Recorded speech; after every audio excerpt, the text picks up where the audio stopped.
हुकूमती वफ्द ने जब अपोजिशन के वफ्द से डिप्टी स्पीकर कौमी असम्बली कासिम खान सूरी के ख़िलाफ़ लाई जाने वाली रेजोल्यूशन की एप्लीकेशन वापस लेने की दरख्वास्त की, तो ख़बर यह है कि गैर मशरूत तौर पर यह दरख्वास्त वापस लेने का इरादा नहीं किया, बल्कि मशरूत तौर पर लेने का इरादा किया है।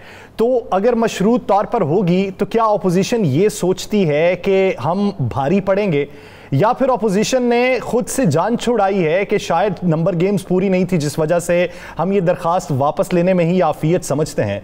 लेकिन इस हवाले से राना साहब की पहले से प्रेडिक्शन क्या थी, पहले वो मुलाहिजा करते हैं, फिर इशू की जाने पाएंगे। अगर ये 172 लाते हैं अपोजिशन वाले, अब गिनती उन्होंने करनी है, और अब इसलिए कि अब उन्हें नजर आ गया, अब उनके पास आज के दिन तक 172 नहीं है या सर सही। अब वो कोशिश कर रहे हैं कि हो सकता है कि वो अदम एतमाद की तहरीक का बाइकआउट कर दे। राना साहब, एक आपकी खबर और दूसरी आज की खबर, दोनों का अगर मवाजना किया जाए तो इसमें बेहतरी जो दिखाई देती है वो अपोजिशन की ही दिखाई देती है। तो क्या आज कुछ लो कुछ दो की पॉलिसी पर अमल किया गया? या सर पहली बात यह है कि ये तो दिल को बहलाने की बात है ना कि शायद आपके दिल में कोई अपोजिशन के लिए ऐसी मोहब्बत है कि जिसको आप चाहते हैं कि अपोजिशन वाले मुतमिन हो जाए। भाई बड़ी सिंपल सी बात है, इन्होंने अदम एतमाद की तहरीक जमा कराई। 2 दिन पहले एक मीटिंग हुई, उसमें कहा गया जनाब स्पीकर के खिलाफ भी अदम एतमाद आ रही है।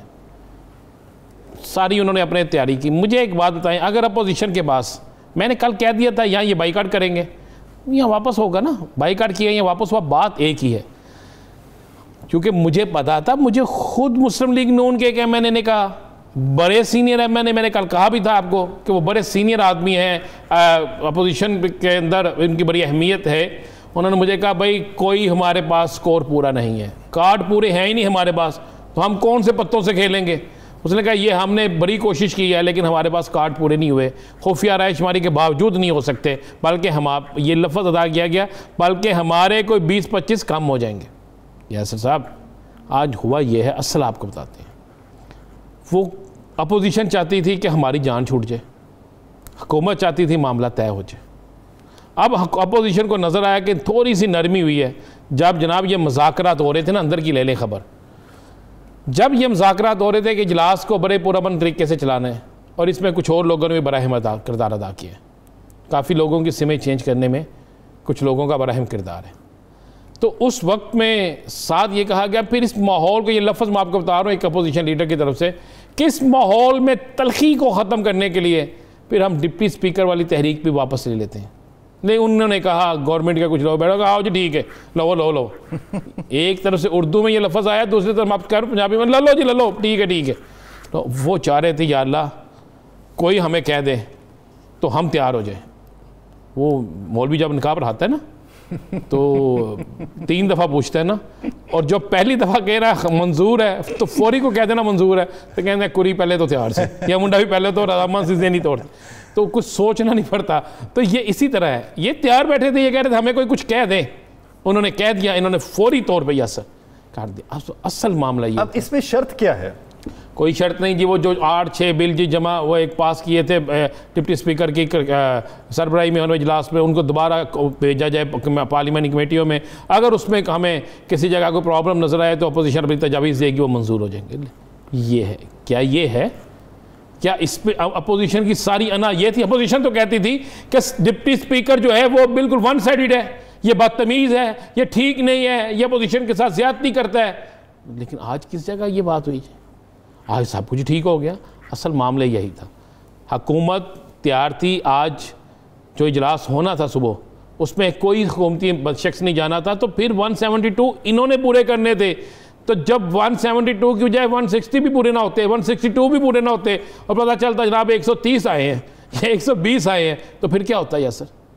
फिर किसकी सुबकी होती? और आज आपको पता है, इस पर एक और बात आपको बता दूँ जनाब, इस पे बड़ा सख्त नाराज़गी का इजहार कर दिया आज भी मौलाना साहब ने नवाज शरीफ को फ़ोन किया, और फ़ोन करने के बाद फिर वहाँ से फ़ोन आता है जनाब शहबाज शरीफ साहब को भी कि जनाब तहरीक के अदम एतमाद जमा कराते वक्त भी हमसे नहीं पूछा गया, अब जब आप हुकूमत के साथ सुलह कर रहे हैं और गले मिल रहे हैं, बिल भी आप जाएंगे पार्लियामानी कमेटियों में, सारा कुछ हो रहा है। तो उस वक्त में हमने पूछा, ओ भाई बेचारा मौलाना फजलुर रहमान तो रगड़ा गया ना इसमें, मरियम साहबा रगड़ी गई।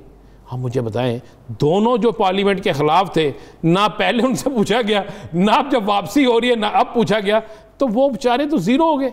अच्छा वो इस चक्कर में थे कि ये अगर नाकाम होती है तो हम इन्हें कहेंगे निकलें बाहर, ये इस तरह नहीं बनता, और अगर कामयाब हो जाती है तो हम कहेंगे जनाब बल्ले बल्ले हो गई, ऐसा साड़ी तहरीक दी वजह ना लोई। ये होना था। अब मौलाना साहब ने नाराज़गी पर फ़ोन किया, फ़ोन करके बड़े भाई को कहा कि जनाब ये बड़ी ज़्यादती कर रहे हैं, पीपल्स पार्टी ने कम ज़्यादती की थी, ये मैं लफ्ज़ आपको कह रहा हूँ, आप लोगों की तरफ से ज़्यादा ज़्यादती हो रही है, आप किसी और के कहने पे कुछ और कर रहे हैं। उन्होंने कहा हुआ क्या? उन्होंने कहा ये किस तरह वापसी की तरफ अब चल पड़े, किस तरह मुज़ाकरात कामयाब हो गए, किस तरह सब गले लग गए, किस तरह ये वो चीज़ें जो एक दिन पहले थी कि इस इजलास को इसी तरह ख़राब होने दें, ये सारी बातें हुई। फिर छोटे भाई को फ़ोन भी आया, कुछ लोगों और को भी फ़ोन आया, और फ़ोन पे फिर गिले शिकवे भी हुए। फिर चूँकि मैंने आपको बताया है कि बहुत से लोग बहुत सी चीज़ों में, बहुत सी चीज़ों को सही करने में लगे हुए हैं, तो फिर उन्हें कहा गया, और इसी वजह से आज आप गौर करें ना, आज मोहतरमा का ट्वीट क्या था कि शहबाज शरीफ साहब की तकरीर बेहतरीन थी, और वो तर्जुमानी है उन तर्जुमानी लोगों के दर्द की जो आवाम जिससे भुगत रहे हैं। अब हम तो देखें, वो तर्जुमानी तो पार्लियामेंट हाउस के अंदर हुई ना, डी चौक में तो नहीं हुई, वो फुआरा चौक में तो नहीं हुई, जना बाग में तो नहीं हुई, पार्लियामेंट के अंदर हुई ना। तो इस मतलब है कि मोहतरमा साहब जो हैं उन्होंने भी उस चीज़ को तस्लीम कर लिया हर कार, और जब तस्लीम कर लिया तो फिर आप समझ सकते हैं कि कहाँ पे किसकी तारें किसके साथ